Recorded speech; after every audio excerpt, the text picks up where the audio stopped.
All right, here we go. We have one of the most original artists to ever come out of Detroit. Sada Baby's in the building. What's going on? Hey, man, congrats on your success, man. First of all, congrats on not sounding like anybody else. Thank you. Because when you think of a Detroit artist, there's a few different styles that come to mind, and you don't have any of them.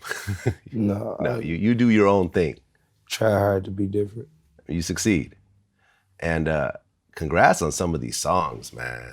Block Party's at 72 million on YouTube. Activate is 21 million. Pressing with King Von is at 20 million. Slide is at 9 million. Free Joe Exotic is at 17 million.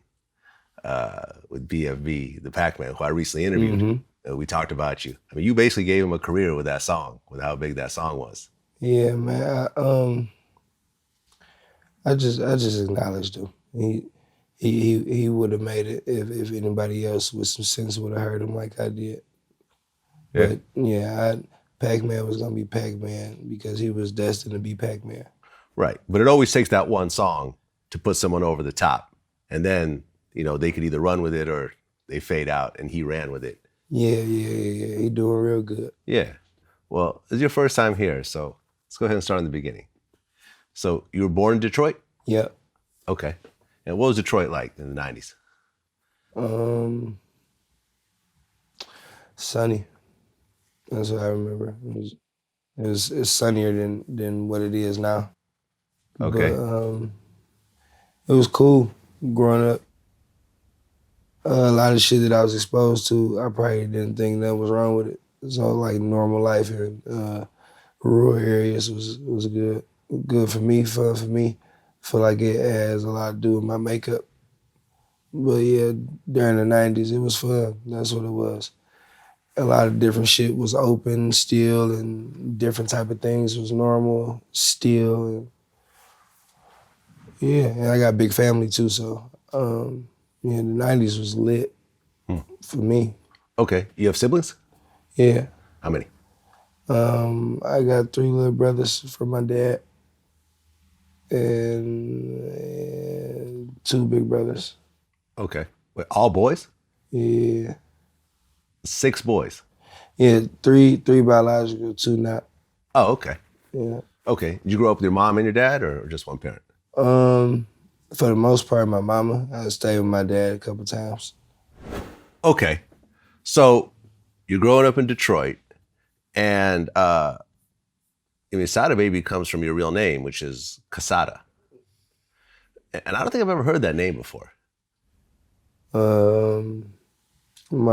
got it from my grandma. It's my dad's name. Oh, so you're Casada the second? Yeah. Okay. Junior. Is there a meaning behind that? Because usually when you hear names that start with that end with an A, it's usually a girl's name. You see what I'm saying? So it's kind of a very unique name for a man. Is there a meaning behind it? It mean married in Spanish. Okay. That's it. That's it. Okay. So, and you had another name also, Scuba Steve. Mm-hmm. And that came from the movie Big Daddy? Yeah, the actual name itself came from Big Daddy. I got the nickname from the streets. People I was around and the type of shit I was doing. And I don't know how it tied into what the fuck I was involved with, but niggas around me made it tie into it, and I was Scuba Steve. Right, because you actually have a scuba chain on right now. Yeah. So you're still rocking with it. Okay. Now, at one point, you were involved in the church. Mm-hmm. And you were actually singing in the choir. Yep. How good were you? I was good enough. I had solo songs and stuff like that. I performed in like the Easter plays and all that type of shit. So I was decent. I didn't really have a care for singing though when I was a kid.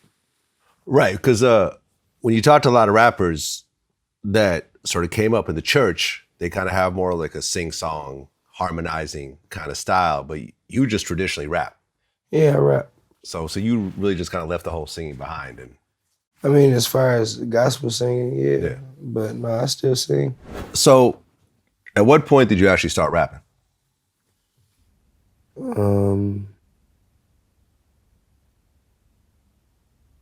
Like 6 years ago, 6, 7 years ago. All right. You started just freestyling. No, I used to freestyle all the time, but I started trying to go to the studio a little bit more. Okay. And just try to make something out of it. Was there like a point when you were like, all right, you know, because once you go to the studio, you got to put up your own money and, you know, it's not just, you know, fun and games anymore. Now you're actually investing in your career. Was there like something that kind of triggered you to actually go there? Not really. I just wanted. I was trying everything. Had to make some money. Wanted to make some money. Wanted to do something different. I want to keep working jobs and shit like that. So, nah, it wasn't like one definitive thing that made me go do it. It's a bunch of contributing factors, all that pointed me in the direction of taking the music serious. Okay. And when you talk about jobs, you had a whole bunch of jobs. Yep. You worked at a car wash. Yep. For one day. Yep. No bullshit. What were some of the other jobs? Kitchens, hot dog stand. You worked at a hot dog stand. Yep. How was that experience? It was fun. I was a kid. Okay. It was fun though. Worked at a aquarium plant for a little while. Trying to think of some other shit I did too. But no, I had a few jobs, as many as I could get. Okay. And the kitchen thing, the cooking thing, you actually try to take that seriously. In a sense. Explain. I was gonna go to college for it, but I didn't. Right. The culinary school, basically. Okay. Why'd you stop? Made some money off music. Okay. Now, in 2013, you got arrested. Yeah. For stealing, I guess? For allegedly doing some shit. I ain't do it. But can't beat certain shit. It just wasn't set up for me to not win the case. So you just took a plea deal? I ain't plea shit. They convicted me. I tried to fight it because I didn't do it, but I had no lawyer, I had a court appointed. It wasn't really no effort put in to save me from the situation. So, and I was young as hell. So, yeah. You were like 20 at the time? Yep, about 20. Okay. And what happened with that case? So you were found guilty in court? I think I was. Yeah, because this shit is on my record. Like, I got 2 felonies. That was the first one. Oh, so that was an actual felony? Mm-hmm. Can you say what they convicted you of? I don't know. The charge is larceny or felony larceny from a person or some shit like that. Oh, robbing somebody. Yeah, but I didn't. No, it wasn't even robbing. They said somebody attempted to snatch a purse. So. Oh, you don't seem like a purse snatcher to me. Just looking at you, I'm not getting those vibes right now. No, man. And if I needed to snatch a purse, I would have snatched it. It wouldn't have been an attempt. But yeah, I ain't do that shit. Went to court, didn't work. Something about, because like the day in question and I was at work. Uh-huh. And I bring a letter from work. And they said the letter from work was inadmissible because it wasn't laminated. What? Yeah, that's what they told me. Because it wasn't laminated. No bullshit. Man, all I gotta say is court-appointed attorneys. Yeah. That's what I gotta say. Everyone I know that has a court-appointed attorney went to prison behind that court-appointed attorney. Yeah, because the court-appointed attorneys, they are working with the prosecutor. Right. They're trying to get you a plea deal. That's it. They're not trying to fight your case. They're not trying to do no work for real. They just leaving out the hearing and talking to the prosecutors. Right, because like when you take a case pro bono, I mean, that's a real lawyer. They have real paid cases, but they're just doing their pro bono for whatever reason, requirements, whatever else, right? So a lot of times they'll go to the prosecutor and say, look, I'll plea out all these deals, all these, pro bono deals, but I got my real case over here. Hell yeah. And just cut me some slack on the guy that's paying me $100,000. But I'll go ahead and throw Sada Baby to the wolves, and you know. Court appointed. Okay, so now you have a felony on your record after that, which kind of limits your life in a certain kind of way. Can you vote with a felony in Michigan? Okay, so you lose that. And then getting jobs is a whole different thing, because now when you fill out your application, they say, have you been convicted of a felony? You got to check that off. It's kind of almost a revolving door, because you know, you do your time for whatever crime it is, but then you come out and now your life is way harder. So a lot of times the only thing you could do is go back to doing illegal activity again, which then gets you busted once again. Yeah. So you had a second felony as well. Yeah. What was that about? A felony firearm. Caught with a gun? Yep. Okay. Why did you feel you needed to carry a gun at that point? Shit, same reason why I still feel like I need to carry a gun. Okay. Life. Have you had attempts on your life? Yeah. Been shot at? Hell yeah. Shot? Okay. But you've had bullets whizzing by you? What? Lots of times is what I'm hearing right now. It ain't about lots of times. It's just I done been in that situation. Okay. Been right there on that, in that. And so yeah, this shit. Yeah, it doesn't. Yeah, for sure. It's life. It go like that. You know what I'm saying? As many motherfuckers love me, it's a lot of motherfuckers hate me too. By reasons I can't control, and maybe some reasons I can't control. Who gives a fuck? Everybody is not loved, you know. There's not one person on earth that everybody 100% just rock with them, so I'm cool. And they killed Gandhi. They killed Martin Luther King. That's what I'm trying to tell you. They killed Kennedy. Trying to tell These people were loved, like loved. Yeah, but as much love as you get, what as much love as you get is you still got some hate somewhere. Okay. Once things started popping for you, did you feel the hate in your city a lot worse? No. No? No, from a certain group of motherfuckers, yeah, but no. My city love me. They love everything I embody. They fuck with me heavy. Right, because you know we had that Boosie interview that got real big about how most rappers die in their own city. Yeah, and that's true, but I ain't gonna say no but. You take a chance with just still being around and all that type of shit. But I feel like, and I always will feel like, real genuine love is the best safety ever. So, depending on who you around,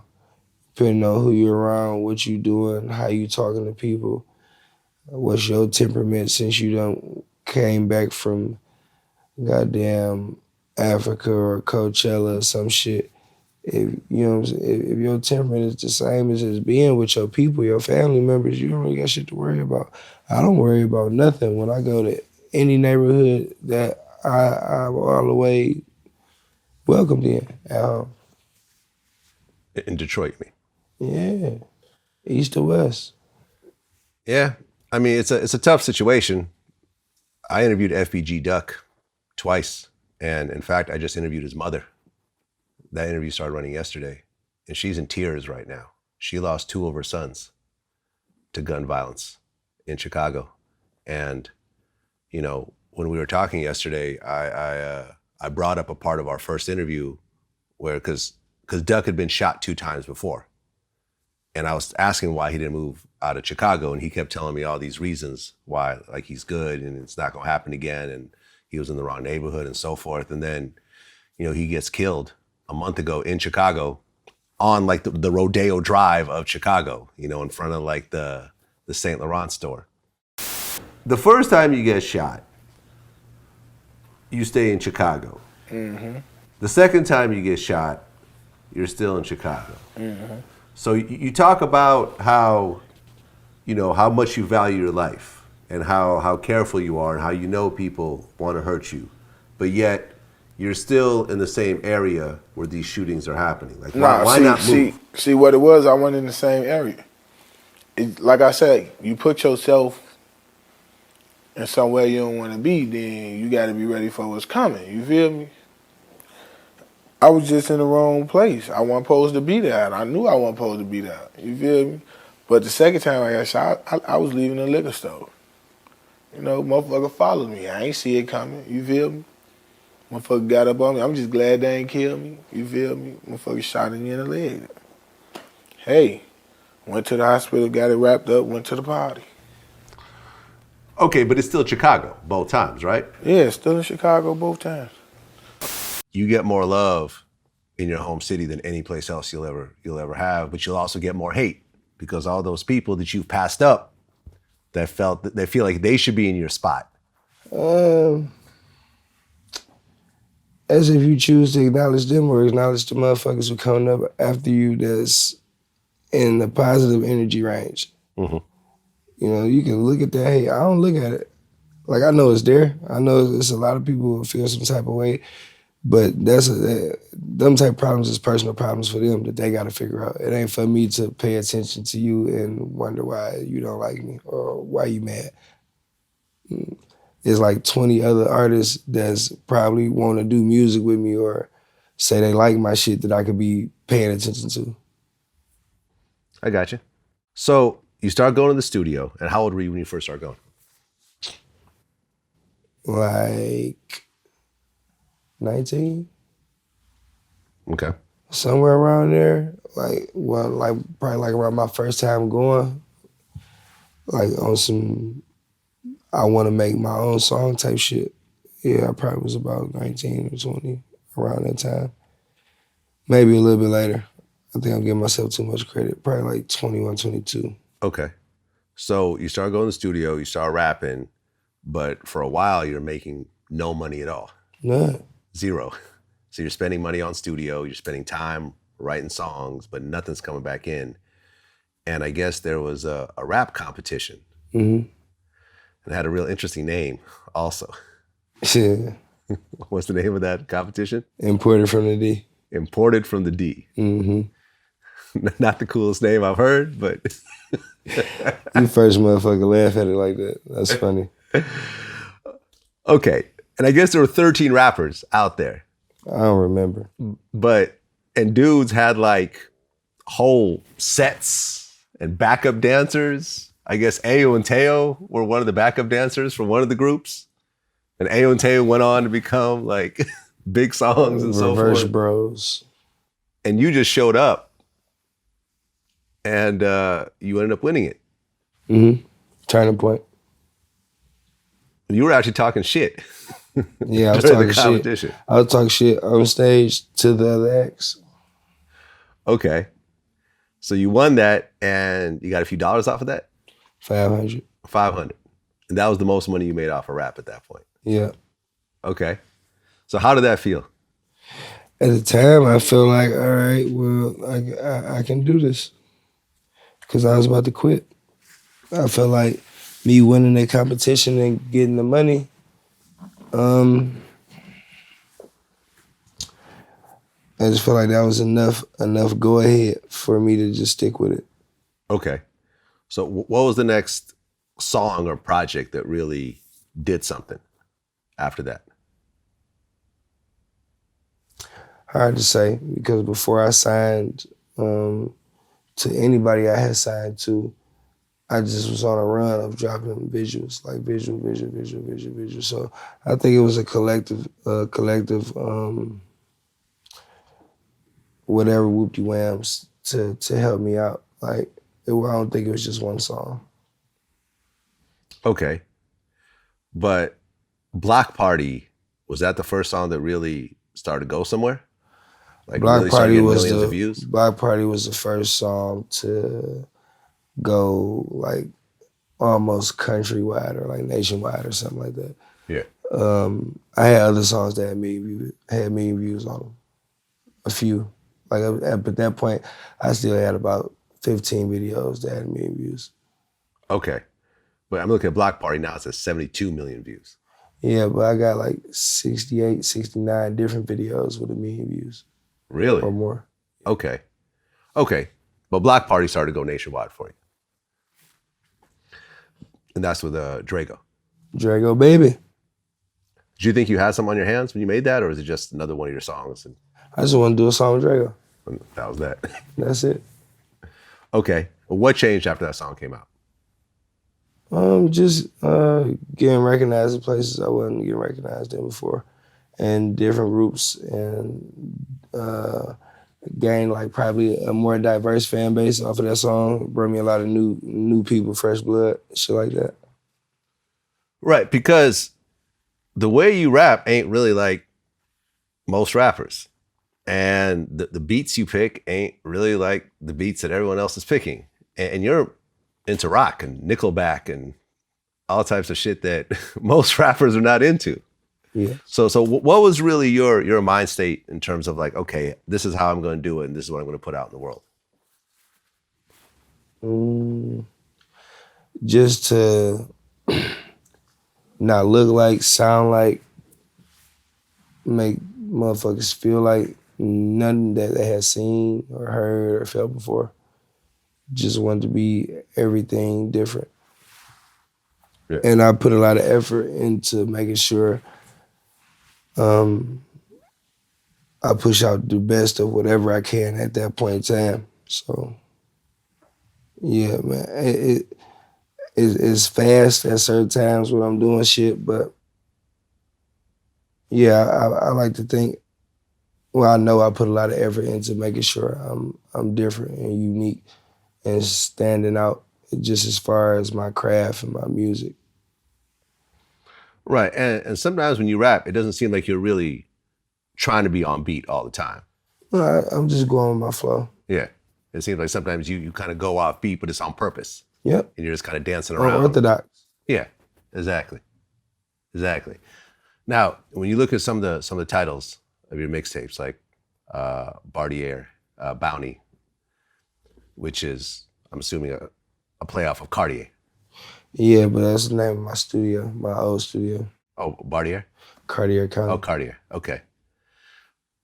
Tell me, what is it about Cartier glasses in Detroit that just is ubiquitous? It was around 4 hours alive, so it's a Detroit thing.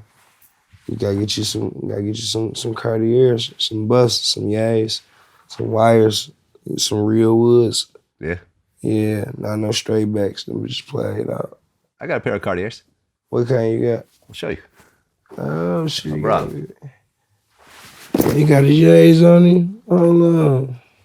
Yeah, these. Oh, you got Panther horns, nigga. Yeah, nobody know about Panther horns. I had 2 pair of Panther horns.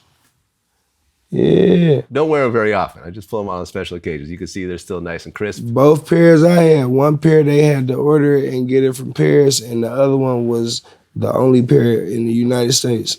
Really? Yeah, lost both of them. You lost both of them? Yeah, man, I get high. Okay. I be too damn high. I lost a pair of Cartiers once. I'm still mad about that. I lost like 5, 6 pair of busts. Okay. What's there's a famous jewelry store. Hutch. Now, I'm not trying to put him on blast, but maybe you could just answer this for me, because I remember my man E40 told me about this spot as well. He gets all his Cartiers from there. Mm-hmm. And you look on their IG page, and they have like all the Cartier, like they have the wood, the gray woods. What are those called? Are those ones you're wearing right now? No, these black busts. Okay. But these black busts caught on my damn hair. Yeah, these black busts VVS diamond. Okay. But I remember they had like a whole case full of the gray woods. Now, are all those legit? Because I don't even see those anywhere. All those are legit. Genuine horn. Because you can't find them on the Cartier website. No, you can't. It's a certain place that it's ways you gotta order them, but you could never get genuine horn, elephant tusk buffs like really off the website like that. Like you might find a pair or two, but no, it's certain stores that they send the buffs to. Oh, okay. Yeah, and they update year by year, like it's different kinds. All right, yeah, because I was looking for another pair myself, and I was just making sure that. Yeah, you gotta tap in with Hutch. They'll get you together. All right, I need a number on it. Every time I try to call their number, it just keeps ringing. We got you. We got you? All right, cool. But people really lose their life over Cartiers in Detroit. I guess I ain't heard nothing about it, but you'll get robbed for them though. Yeah.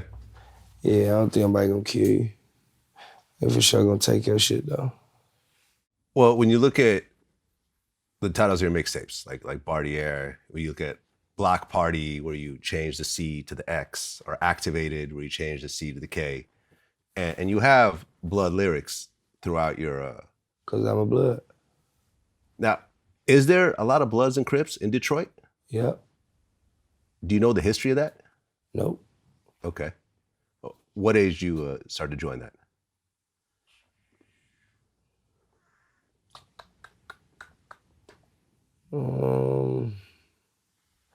Like 22, 23, some shit like that. So later on. Yeah, I always grew up in the neighborhood. I grew up in the neighborhood of the Bloods, but yeah, I wasn't carrying my flag or banging until I was like a little bit older. Right, because you got a flag on your leg right now. Hell yeah. You know, I'll be honest, I haven't heard of people joining that late in age very often. Everyone, you know, and I interview a lot of gangsters, a lot of Bloods. And yeah, that's because a lot of niggas just be gang banging their whole life. I was playing basketball, doing kid shit. Until that life presented itself to me, I wasn't all the way involved in that. I just won a game, all the other shit still was going on. Fighting, shootouts, and bitches and drugs and all that type of shit. But as far as me banging, I really didn't start banging till older. I always lean towards the red side anyway, because like that's how my daddy talked. He always say blood and blah, blah, blah, so your dad was a Blood? Nah, it just was in his vocabulary heavy for some fucking reason. I grew up in the Bay Area, and we always say Blood. Yeah, but there's no like, Bloods and Crips in the Bay. Like it's just like, what up, Blood? Is just a regular term. I got older, and a nigga that I look up to, still look up to, you feel me? He ended up coming out of prison, and that was what he was all the way off into, and I was with him so much, the shit just came about.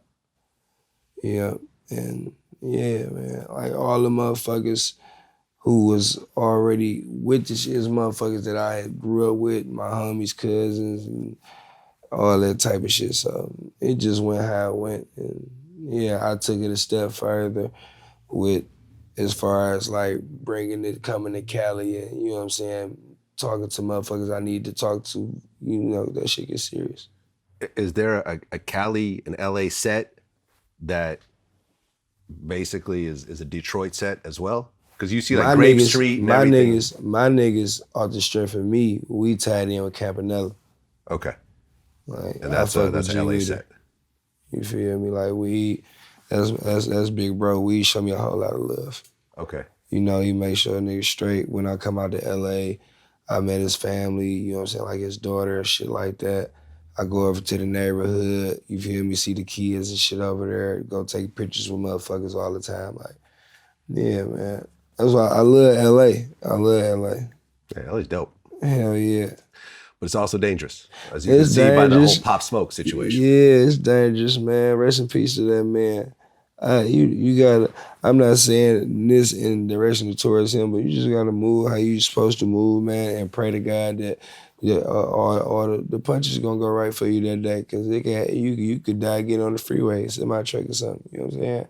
You gotta pray everything going right and it ain't your time. I hope it ain't your time. Well, once you start putting the blood lyrics in your songs, yeah. Did that create more friction and so forth? Because now you're really putting it out there. No, I mean, my first big song, Stacy, was 5-6 years ago. The whole video, everybody in the video got red on, bandanas everywhere, all that type of shit. So, nah, not ever. When you look at Detroit as a whole, is it mostly Crips or mostly Bloods? All right, it's niggas from my neighborhood, there's Bloods. There's a bunch of other bloods just around the city. I don't know what they own or all that type of shit. You feel me? But they bang how they bang, and it is what it is. But for some odd reason, we got a lot of Crips too. And I know the Crips like Vezo, and you feel me? That's my cousin, so like, but no Crips like Vezo and what area they be in. And then there's a bunch of other Crips I didn't even know existed. So don't give me the line. I don't know. Yeah. But they there. There's a little Grand Theft Auto. Now, we're not going to talk about the Tee Grizzley situation at all. We ain't got to. But I do want to say his aunt was actually your manager at one point. That's my baby. How did you feel when she got killed? Same way I feel now. It's fucked up. That was sad, man. It's past sad. Yeah. I had to identify a body. Really? Yeah, man, because, yeah, I had to. Because you were just the first person they called at the time, or? I was the closest to kin that was at the hospital. Oh, because you're related to her? No? No, I just was the closest to kin at the hospital. Closest to kin, okay. What was that like to have to look and identify the body of someone that you seem like to have a lot of love for? Like a movie. It's just how it is in a movie. They sit you down, give you the talk, and you just hoping they beating around the bush to tell you that, well, she gonna have to be in a wheelchair for the rest of her life, or she gonna, you feel me, some shit like that. But it don't ever get to that point. It just get to the, all right, she ain't make it, so we gonna take you back here to see her. Like, it was fucked up because she looked like her face and that shit wasn't fucked up. So she like my auntie. She looked like how I always seemed to look when she was sleeping or something. And it just fucked me up. It fucked me up bad. I just asked her what she did. I asked her what she did twice. And we gave her a kiss and left. What was the situation around her death? It was a shooting, or? You can't do that one. Can't do that one? Okay. Yeah, because that case open, man. That case is open. Okay, and they haven't solved it yet, so. Okay, I got you. I didn't realize that. Yeah, it ain't no biggie. I don't got no problem with talking about my auntie, you feel me? But once they done with it, you feel me, I'll be the first nigga to talk about whatever motherfuckers want to talk about. Well, I'm sorry, man. That's a tough situation to go through. I appreciate that, Vlad. Yeah. No bullshit. Yeah. I mean, I've had death in my life as well. Yeah, that's one of them strong ones. You know, it's funerals and it's motherfuckers you love that pass, and you know what I'm saying, you cry and all that type of shit, but then there's people that die that and it hurt. You know what I'm saying? Her dying, it hurt. You feel me? It hurt me bad. So, you know, that's some shit I think about her a lot. Got her name tattooed on my face. Oh, really? Yeah. How long after her passing did you get that tattoo?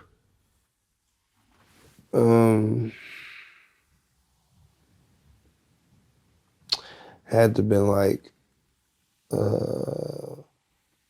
weeks to a month. Okay. Yeah, it was fast. It was fast. Was that your first face tattoo? My second one. Your second one. What was the first one? I got my little brother YG name on my face, and he got killed. Really? What was the situation around that? He fucking it's some inner city shit with motherfuckers he had been having problems with for fucking ever. And his stupid ass, I'm so mad at him to this day. It was just in the club, shit he don't do. Like shit he don't do, shit that our homeboys around him advised him not to be on, but he just was his type of nigga. He wasn't gonna do shit, he just wasn't gonna do it. So, yeah, I just wish he would have stayed his ass at home. He could have stayed at home, or he could have been on the road coming to see me, because he was from Tennessee. Huh. So yeah, like I used to try to have him with me as much as I could. He would be around. He'd love to be around, but I don't know what the fuck I was doing, or what. I didn't even have nothing going on around that time. Like I just was in Detroit. And we got the call, like I was out getting something to eat, and my cousin Juan got the call. And at first it was just he was shot. Then like a couple minutes later, they're like, he ain't make it. So yeah, I ain't go to the funeral, none of that shit. Well, you didn't go to the funeral? Nah, but I went to his grave like a year later. It took you that long to kind of... I ain't want to go over there. I just ain't want to go over there. Cause his grave, it got like big pictures of him and shit on it. You feel me? So I ain't really want to go over there, but I went. What's the age difference between you two?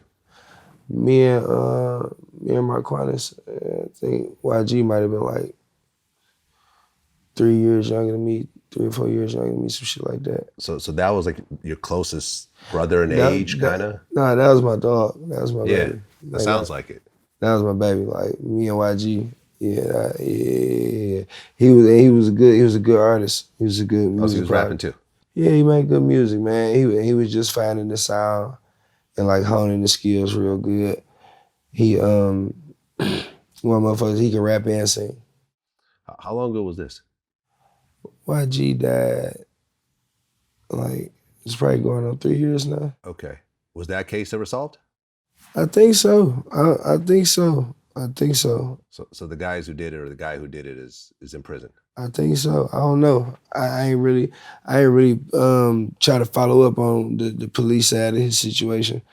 It's just, he left a son behind, and you know what I'm saying? Man. How old was the son? Major, about to be 2. Fuck. Some shit like that. But yeah, my focus with him dying was just, and I'm still trying to put the plan together now, but I just got to figure out a way to set up like a trust fund or some shit like that for his son that's gonna keep growing. Like not no shit that, you know, people do that for people, kids, and set them up like a account and put like a bunch of money in the fund like that's for you, and then the parents use it up or something. You feel me? Or like the surviving parent use it up. Yeah. So I don't really want to do it like that. I want to, once he get of age, some shit that he know is his, just off the strength of his daddy. Because I know if I would have died and I had a kid, his daddy would have made sure my baby was straight for sure. Yeah, I mean, you could just keep it in your account. That's probably the best thing to do. Just keep it put aside, create a new bank account, throw some money in there, and just know not to touch it. And when he turns 18, just surprise him. That'll work too. Yeah. Yeah, but you're right. The parents go and fuck up that money. No, they are. The whoever else. No, they are. That's what they do, man. Yeah. It's they make it seem like it's about the kid, and they get that shit and spend it on their living expenses. It's like child support. For sure, like child support. For sure, like child support. Yeah, man. Just keep it in your own account. Yeah. You know, you got money coming in. You know, you're not going to spend it. Put it in like, you know, like a S&P 500 stock market. That's where I keep all my 401k. That's some cold shit right there. You said some numbers. Oh yeah. Write that down. I like that. You invest in stocks? I ain't got bad no stocks. I got stockings. Christmas stockings. Well, you should check out, do a search for Vlad Stocks on YouTube. I did a 10-part series on all the basics of investing. You're in a situation right now when you're making money, you could create a situation, you know, over the next few years, that money could grow to the point where you won't have to rap or worry about money as you get older. Yeah, I was thinking about buying a franchise too. Yeah, that's cool. That's a lot of work though. Stocks, you could just sit back and just look at it if it's the right way. Let me tell you, man, my Amazon stock, my Google stock. Yeah, I like how that sounds. That's cold. My Facebook stock. He's talking about his Facebook stock. Okay, let me tell you something. Let me just, you know, as a OG, you know, as someone who's making money, you know, I wish I would have known this stuff at your age. I'm 47. Right. Okay. Look at any Forbes list, and I can guarantee you that everyone on that list is not there because of their salary. They're all there because of their stock holdings. Whether it's a stock in their own company or in other companies, that's all there because of their stock. Kanye, he owns Adidas stock and now Gap stock. That's why he's worth that much. Jay-Z, all those liquor companies, he owns stock in those companies. He may own them outright, but technically he owns stock in all those companies. And he has a big stake in, what's the name of that big touring company? Live Nation, right. He owns a bunch of Live Nation stock. The richest man in the world, Jeff Bezos. Yeah, Jeff Bezos. You know why he's the richest man in the world? Stock. Amazon stock. You know why Bill Gates is right up there too? Microsoft stock. Ain't that about a bitch? That's the thing that I'm about to no one buy tells some 2K rappers. stock. 2K got stock? 2K? NBA 2K? Let's take a look. NBA 2K got stock. I'm buying this something tomorrow. 2K. 2K ain't going nowhere. Let's look it up. Might be a private company. You might Private company, you can't buy into it? Nah. But you could buy, Xbox, Microsoft stock. You could buy Sony stock. You could buy Nintendo stock. I think I'm gonna do Microsoft because I'm an Xboxer. There you go. Microsoft's done very well. Hell yeah. You want to see? Fuck it. I like talking about this shit, so I'm gonna show you something. Let me show you Microsoft stock. This is what's happened to Microsoft stock in the last 5 years. You see that? Damn. This is Microsoft stock since they went public. And Microsoft's one of those companies that has dividends. So that means that every 3 months you get a check from the stock that you own. Damn. Yeah, because what happens is, and you got to think that when you buy stock, you're buying a piece of that company. It's a small piece, but it's still a piece of the company. You're now an owner. And every year when every 3 months, a public company has to say how much they made or how much they lost, right? Yeah. So let's just say Microsoft made $1 billion those 3 months. Mm. What they could do is they could either take that billion and put it back in the company, or they could pay out the owners. That's called dividends. So with Microsoft, pay out the owners. yeah. So they have a 1% dividend. Dividends, everything, yeah. Dividends. And you could take those dividends and reinvest it back. That's crush. Stock. We get it. Yeah, man, listen. Trust me. The people that 30%, what's his name? Tyler Perry just became a billionaire. 30% of his when you look at the breakdown of his fortune, 30% of his investments. Oh yeah, stock and investments. Buy some stock and some weed too. Yeah, not as good of an investment usually, but from what I've seen, but if that's your thing, that's your thing. You talked about how you quit doing Molly at one point. Yeah, that shit too strong. I fucked around Molly before in ecstasy. That It's not my both thing. of them too strong. Because it fucks your whole next day up. Fucks your whole life up. You had some bad experiences on it? Not for real. This shit's just too strong. I don't like being that high. Okay. You fuck with other shit? Percocets? Perks, lean, weed. I fuck with weed. I love weed. We just pay it. Yeah. Lean, not so much. I've tried it before. It wasn't really my thing.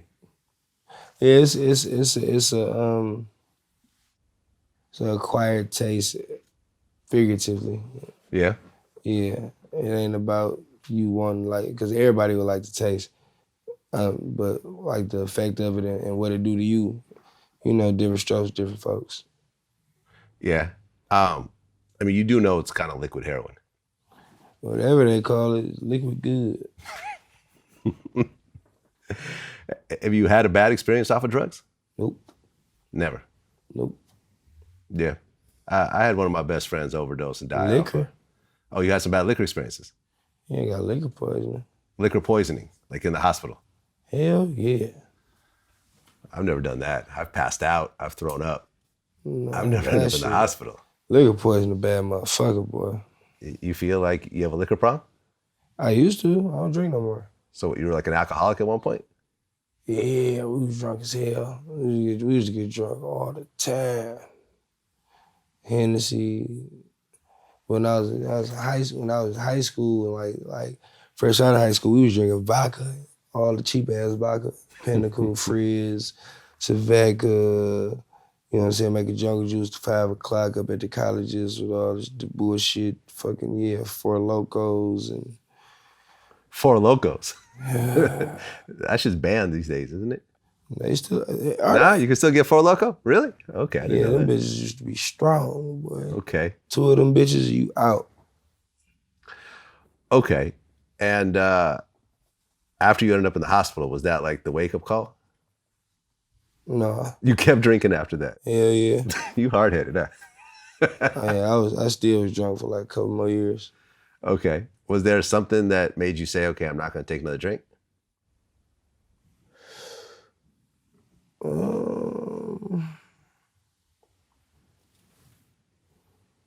Yeah, probably just off the liquor is too many next day problems, like with the Molly and shit. The hangovers and stomach fucked up, can't eat and all that type of shit. And then I never really was a fan of how that shit tasted. I feel you. So I was like, nah, I'm just quit. Yeah, I had one of my really close friends overdose and die off of cocaine at 23. That made me never want to touch cocaine. Right there, like going to his funeral. Yeah, I ain't never touched no coke. Yeah, I feel you. I've had it offered to me a bunch of times, and I always been like, nah, I'm good. I ain't never had none. Ain't nobody never asked me to do no motherfucking land, no bump, but nothing. But it's, it's for other people. Yeah, that ain't for me. A lot of that shit ain't for me. I feel you. So there's a rumored beef between you and 42 Dugg. Mm-hmm. Nah, we're not talking about that? Sorry. Okay. So no comment. Okay. Yeah, no comment, man. Now you show up on Big Sean's new album. Yeah. Friday Night Cypher? Yeah, and Big Sean is a legendary spirit for putting that song together. I mean, his positive energy and no nonsense for what he don't believe in is unmatched, unparalleled with a lot of people I done met. yeah, I did one of his first ever interviews, right when he first got signed to Def Jam, right when Kanye first signed him, and we around the time. What song you have? I get you some. Go on, get you some. Go on, get you some. Yeah, no, I mean, really early, like early in this, before his first album. He had the power change, the comic book change. Right. Yeah. Right. And he's had a hell of a career over these years. Man, listen, for him to stick to his type of music and how he went about it and to get better at it, and you feel me, from how, like, you had conversations with now, like how he understand life and what he really want out of it. He in a good place, man. And the album, he played me the album before it came out. And it was, like, in my opinion, I told him that's what a real album's supposed to sound like. Like, that's music.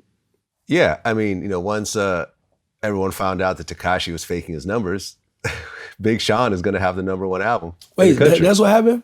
Well, what had happened was originally Tekashi was supposed to sell 150,000. Okay, I seen that. He was supposed to debut at #1, right? He was supposed to debut at #1, but then 100,000 of that was bundles. Like merch bundles and shit. Wait, so didn't they say that they were? I thought they were adding bundles. I never had a bundle. I thought they were adding bundles to the RIA shit. They're removing it. So they said that. They said that's not going to fly anymore. Okay, so they took that off. They took that off. So after they took away those bundles, he went down to like 50,000. And out of those 50,000, he's saying that 29,000 was pure sales, meaning that the majority of those was someone buying the whole album, like going to iTunes and spending like whatever, $10 on the whole album. Yeah. Probably him buying his own shit, if you ask me. Because who's buying albums in 2020? Like, who buying the whole thing? When you could spend $10 and get Spotify and listen to the shit as much as you want, listen to a million songs as much as you want, who's going to spend that same $10 to buy one album? Nobody. Unless you're just trying to pump your numbers up. That's it. Wow. Oh, it makes sense. Right, because I remember, let me tell you, before they announced that whole bundle shit, 2 days before, I went on Instagram and Twitter and I said, look, I just looked through the Spotify top 50 and there's not a single song from Tekashi on that fucking list. You mean to tell me the guy with the #1 album in the country has no songs in the top 50? Not one? I call bullshit. And all his little fans were like, you're a hater, you're just mad, he's not interviewing with you, oh, you're just jealous of him, blah, blah. 2 days later, they announced that, boom, no longer the #1 album, 100,000 of that shit is gone. then Big Sean got it. Yeah, man, I don't know how far he think he's supposed to get in life with that outtake or with that outlook on life, because just as many kids that's young and don't give a fuck about street code or don't got the same morals as people who, or morals like me, who motherfucking is irritated that you would take the protection and shelter from however you said it happened with the niggas and you wouldn't told on them, and then you out and like you making a mockery of you telling on them. Like, it's a bunch of kids that don't give a fuck about that and still just want to see your colorful hair and ass, but then there's a lot of people, like a lot of people that just don't agree with that. I don't agree with it. Me and Akon got into a whole argument. You and I have street guys around us. Right. We always have, right? I got jails guys, I got street guys. If I go tell someone to go beat someone up or even shoot at somebody, I can do that. For the right price, for the right price, it could be done. But at the end of the day, I'm not sitting there dissing people like YG. But he's creating beef with all these people and then telling my guys to go take care of my mess. No, listen. And then when that gets out of hand, I'll go and tell on all of them for taking care of the mess that I started. Vlad. You're not feeling me on this one? No? It's because I don't think it went quite like that, right? But what I can say is, if the story went the way you said it, that would be fucked up. It would be. And it did, but go on. No, but I'm just saying, if it did, because right now it's alleged, right? If it did, it would be fucked up. But on the second hand, everybody in the rap game today all claim to be street niggas, or all claim to be connected to certain type of rappers, yeah. Right. First of all, who gives a fuck? None of us got into the street game to stay in that motherfucker. We all got in it because we had no other choice. That was our only way out, and that way we saw that we can feed our families, right? And as you can see, the moment our families was fed, nigga, we living in the fucking mountains, someplace far away from the hood. Yep, gated communities and the whole. Nigga, we out of it. Yep. Like that, we don't even care about that. That's like, but if we can give back and give niggas like that the opportunity to come out of the hood, we plan to, and we would love to, and we continue to do as much as we can without it affecting us, right? Because their mentality got to be all in the right place. But if you utilizing that to grow your business or to so-called inject that culture into what hip-hop is known to today, because hip-hop was built on battles. It was built on controversy. It was built on that back and forth. You know who did it the best and actually kept it that way and still doing it till today, but nobody really hit him hard like that? It's 50 Cent. 50 is known for that. 50 builds on controversy. Yeah. Because he knows at the end of the day, it's entertainment. Now, if you take it differently and say, man, that's fucked up, I'm gonna see about this nigga. Oh yeah, he'll be prepared to see you. Because that's what the game is. Yeah. You gotta hold your own. Yep. If I'm gonna have the guts to diss this nigga, I gotta be prepared for whatever comes back. Right? That's hip hop. The street side of hip hop. But what people also don't realize is whether somebody loves you or hates you, and you send a video and you comment that I love it or I fucking hate it, it's still engagement. And it still generates millions of dollars when you start to get to the point where it's billions of engagements. Yeah.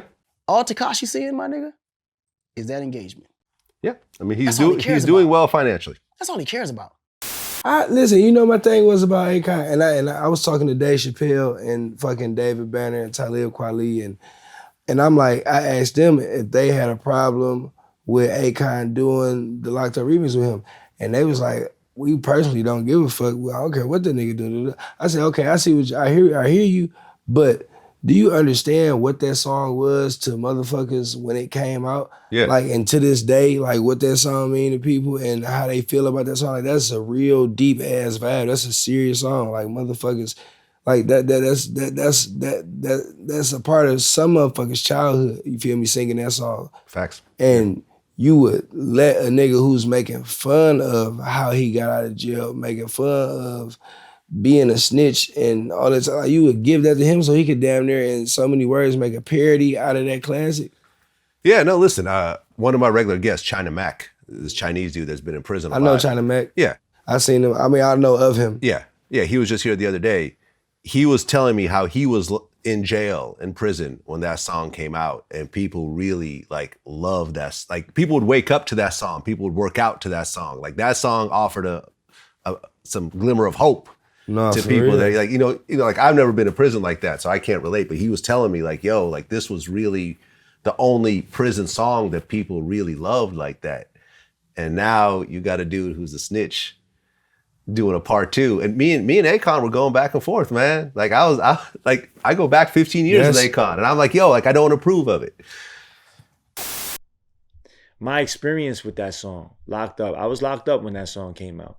You know, a lot of people found solace in that song.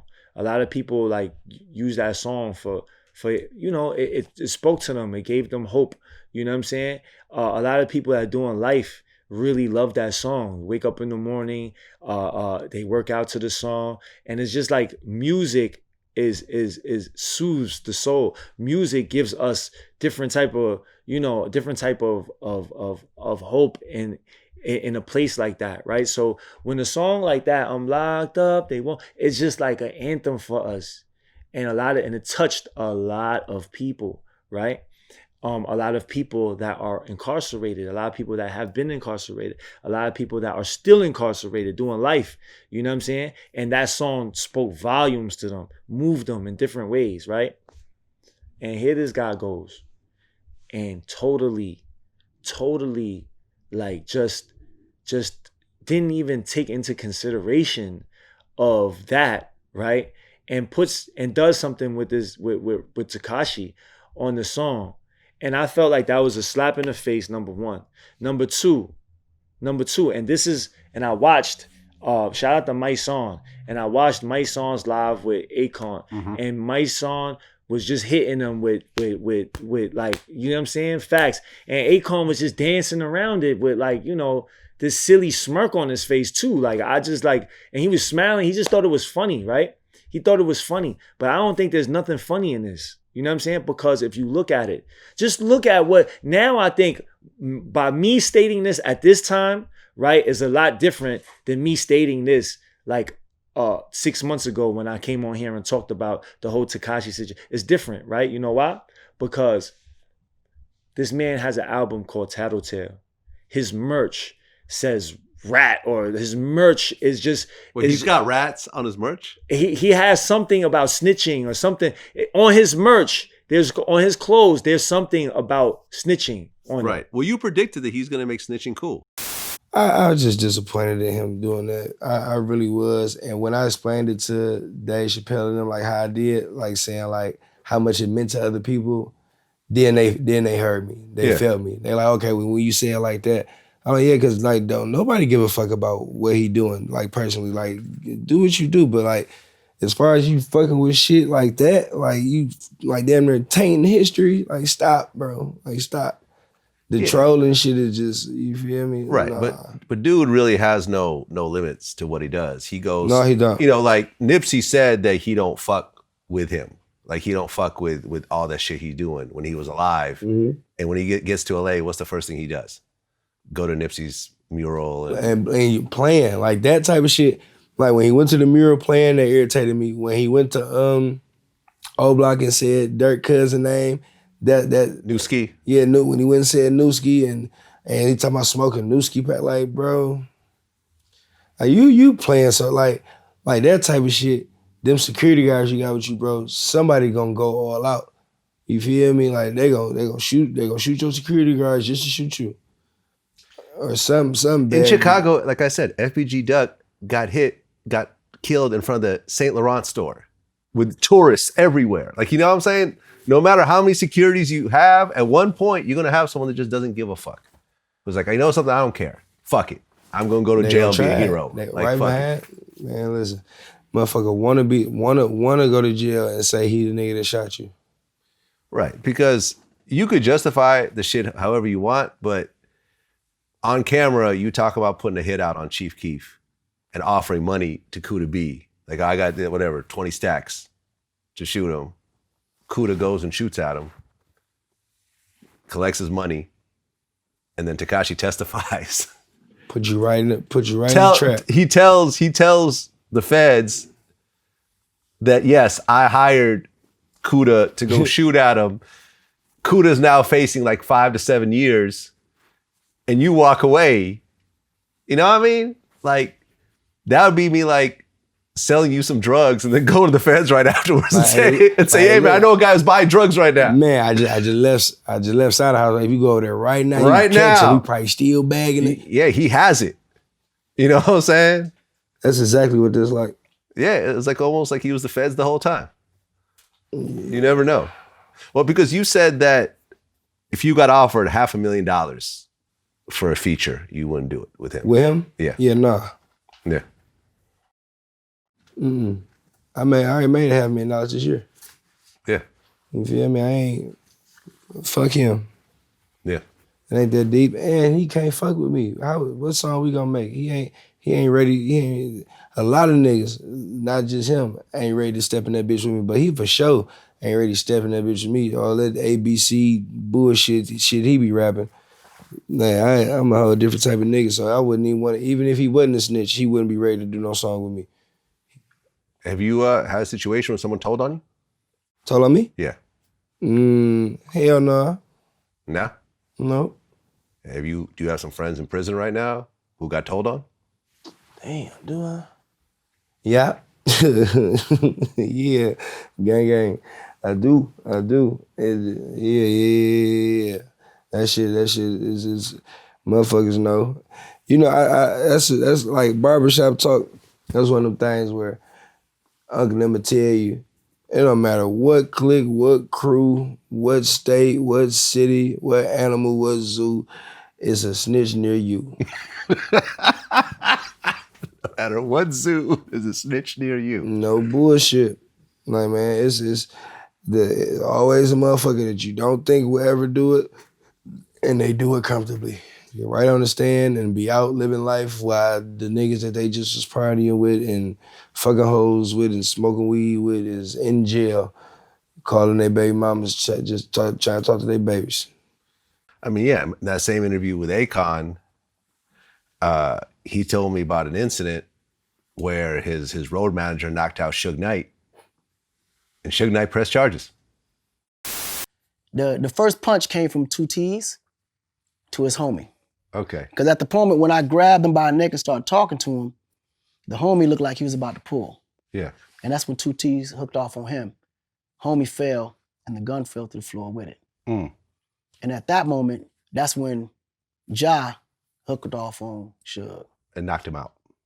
And Suge fell down in slow motion. Yeah. And that's when Big D grabbed me and the gun that was on the floor and took me to my room. Right. And then according to Ja, security ran in and started tasing him. And then this club security, when they came, Yeah. I was already out the back door. Right. And then from what I heard, was that Suge actually pressed charges against Ja. No. Suge did more than press charges. He sued. He did more than sue. What did he do? He did what everybody mad at 6ix9ine about. He told. I'm just saying. He did what everybody mad at 6ix9ine about. This is the stuff you don't hear. You know, he basically said, he did what Tekashi's doing. Free Suge, man. Free Suge. Free Suge, man. I know Suge's son. Yeah, I turned down an interview with Suge's son. I'm sorry. You're not going to tell me that Tupac's still alive and expect me to give you a platform on that shit. I've done way too much work around the Tupac story. I interviewed Keefe D, who was in the car that shot up Tupac's car in Vegas. Wait. Yeah. Say what you said. Keefe D, who's Orlando Anderson's uncle, was one of the 4 people in the car in Vegas that shot up Tupac and Suge's car. He's the only surviving person in that car. I did a 3-hour interview with him in that same seat you're sitting in right now. Well, in the book, you said that as you're driving up towards the BMW with Suge driving and Tupac in the passenger seat, and you said that Tupac pulled out a gun. It looked like he was reaching, yeah. Yeah, it did. Okay. Yeah. Did you actually see a gun? No, shit. Once he got the reaching, I got the ducking. So someone from your car That's what happened. started shooting at Tupac and Suge. I gotta watch that because Keefy got to tell me about that. Y'all knew about that? That's heat. Keefy D. Yeah, he goes into the whole story. He goes to the whole story? The whole story. Oh yeah, you the GOAT. You the GOAT for that. That's tonight's TV after I get out the studio. I'll let you say High it. five me. High five. All right, so look, but I'm just telling you, because I want to do another one with you, right? Right. I have to be able to smoke next time. You gotta smoke next time? I have to We'll be use a able to different smoke. studio next time. I'm talking about I was geared up to come smoke and just talk my shit with you. I feel you. I wish I smoke myself. I don't have any problems with smoking. Just in this particular studio we're in. It's good. Okay. So what do you got coming up next? I'm trying to work on my album. Okay. But before my album, y'all gonna get Act 3 and Carmelo Bryant. Okay. Two CDs I have with my artists. Act 3 is a studio album with me, my artist Ashley Sorrell, which is my cousin, and my artist Skilla Baby, which is my little brother. And then me and Skilla Baby have a joint mixtape called Carmelo Bryant. So Act 3 is our three initials, our first three initials from our names, A, C, and T. You feel me? And then there's three of us, so that's how I made that one. And it's like more of a R&B, a trap R&B, 2020 neo soul type of vibe. And then Carmelo Bryant is me and my main artist, Skilla Baby, just basically tag team tandem in every song on there. Carmelo Anthony is my favorite player. Kobe Bryant's his favorite player. So we just call it Carmelo Bryant. And we already have a song out called Carmelo Bryant. Okay, and there's gonna be but you're working on an album, not a mixtape now. Because you have a lot of mixtapes out. All mixtapes. All mixtapes. Never dropped the album. Bartier, Bounty 1 and 2, Yep. Scuba Sada 1 and 2. Whoop Tape, Brolic. Yeah, a lot. DON. Yeah, Dine. That was my first big mixtape. Right. A lot of shit, a lot of songs, a lot of features. G Herbo. Y'all sound good together, by the way. That's my guy. Yeah, I just talked to him with- last night. I fuck with G Herbo. I've interviewed him a bunch of times. That's my guy. Lil Yachty. That's my brother. I love him. That's my dog. Dej Loaf, who honestly, I'm kind of annoyed she's not huge right now, like the way I feel she should be. Because she started a lot of this style. Take my word for it. Her new album is that. Is that. She let me hear it. She's been kind of quiet recently. Yeah, I think by choice though. Why is that? It's her choice. Whatever reason. Yeah, but I know she's happy. She's always in good spirits whenever I see her. I talk to her kind of often. Okay. And the song that we got out now, the Billie Holiday song, that's her mom's favorite song. So yeah, Dej got it. She'll never not have it, and I'm excited about her album even more so than I was about Big Sean's album. Like that. Yeah. Okay. Now, are you signed right now? Or are you still indie? Asylum and Big Squad. Okay. Sounds a good label. When did that happen? Okay, so I already was with Warner, and then like it turned in. I don't know how it went to Asylum, but it's Parent still label, something. Yeah, same shit. Still, you feel me? But I had been there, and it was like a deal through my management company, and then tragedy happened with my manager. So within the contract, if something like that was to happen, I go directly up under Asylum, and that's how that happened. Okay. How did it feel to sign that deal after all the grinding? The original deal. I don't know, man. Moments like that, I felt like it was just steps. You know what I'm saying? I haven't really celebrated or gave any meaning to none of the scenarios that I already encountered, except for like big performances or like when ESPN posted my dunk. That's it. Well, at one point you said, I'm going to move as soon as I get off these probation papers. I'm going to Utah. Don't nobody know you in Utah. Exactly. Are you still on probation? Nope. Okay. When'd you get off? Last year, August. How long were you on? 2 years. How annoying was that? 'Cause I remember me and Boosie talked Terrible. about, he talks about how he wishes in retrospect he had taken more jail time than all the probation he had. Man, both of my probation officers that I had, Miss Cunningham, Miss Wolf, they was cool. It was good. It just was the fact that I was on probation, like that I had to come report and all that type of shit. Can't but, smoke. Yeah, all They that can type show of up at shit. your house whenever they want. I mean, I'm off papers now, but Yeah. I was smoking. I never stopped smoking. Oh, they never tested you? Oh yeah, I was getting tested. I just And they knew how just- to get around the shit. But I never stopped smoking. I can't stop smoking weed. Okay. Why Utah? I like Utah. Yeah? I've been to Utah once. I've been. You could have twice. multiple wives there, you know. I ain't. Yeah, that's a headache. I've been there. I've been there twice. Yeah, that's a fucking headache. All right, man. Well, listen, Sada Baby, we've been talking about doing this for a while now.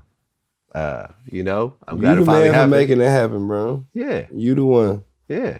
It finally happened. We were face to face in LA with the famous drum set in the back.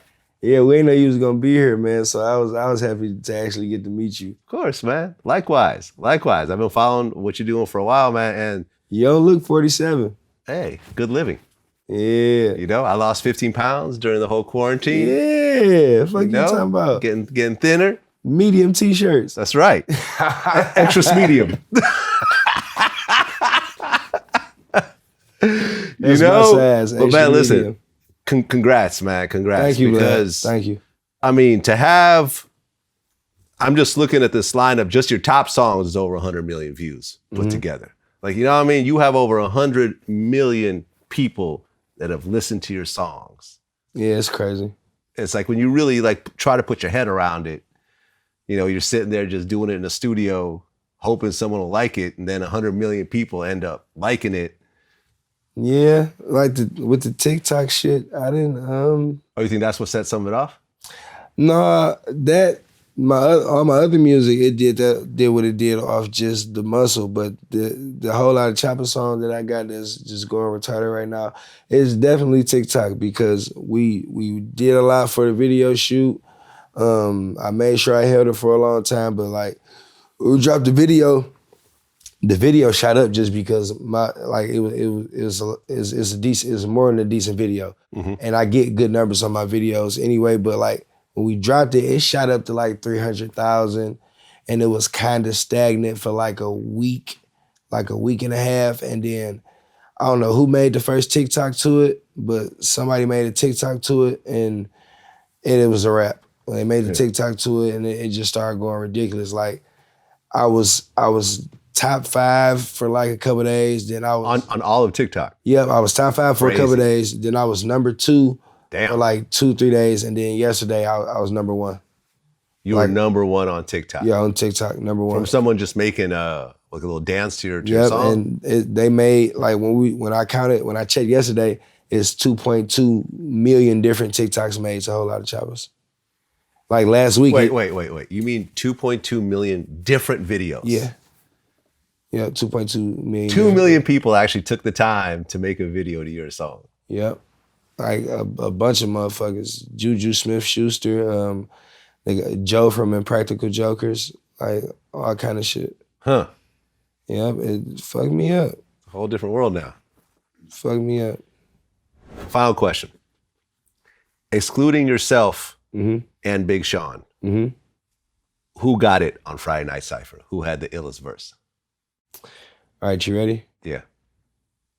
All right, so I haven't listened to it. Not once. Not even to hear your own shit? No, I heard my verse. And then you just skip the rest? But the best verse on Friday Night Cypher was Cash Doll. Cash Doll? Okay. I've interviewed her before. She's dope. If they didn't cut her verse, because they cut like 2 bars out of everybody's verse because the song's already like 10 minutes long. Yeah. If they didn't cut her verse, easily, me. Well, that's why I said excluding yourself. I know. I just wanted to say me. But no, Cash Doll she had my favorite verse on the cypher. Like she was the definition of what we call Crunch Rap Supreme in Detroit. And when you like Crunch Rap Supreme is like when we say if we hear somebody like a new artist coming up or like one of our favorite Detroit artists just dropped another song, we like, man, that nigga talking crunchy. He talking crunchy as hell, talking spicy than a bitch on that motherfucker. So if you talking Crunch Rap Supreme, you talking the crunchiest, the spiciest, fire. And she was Crunch Rap Supreme on the cypher, no cap. Yeah, and that song, like the beat switches how many times? Like 5 times A or lot. something? It switches a lot. But I picked Like, did you get to pick up the beat that you want, or? yeah, how- I got to pick my Oh, I got to okay. pick my part. Got it. Yeah, so I picked I feel like I picked a good part of the beat for myself. I didn't want to pick per se one of the obvious, more Detroiter sounding beats that was in the cypher. I just picked something different. Well, congrats again on making it on. Thank you, man. Because listen, there was lots of dope Detroit rappers that did not make this song. Yeah, You know what I'm saying? It ain't like he took every Detroit rapper who's popping. There's a lot. Yeah, it's a lot of rappers that deserve to be on that cypher. You know what I'm saying? And I'm glad he involved me in it, and that's that. You know, everybody ain't that wasn't a train to heaven or anything. You know, it's just the fact that you know, just the fact that I know, and the fact that I know Big Sean knows. We not the only good artists out of Detroit, and that's enough, man. You know what I'm saying? We coming and motherfuckers notice us, motherfuckers see us. And yeah, it's more than just the people that he put on the cypher. And they know that, and we know that, and it's good. Yeah, man. Once again, congrats, man. I mean, Sada Baby, congrats on everything you've done, man. And I feel like we're still early. We're real early on your career. We almost out the layup line. There's about 30 seconds left on the warm-up clock. We're about to get into game time. Yep, it's almost. That's We're what it almost is, there. man. Until next time. All right, now. Peace.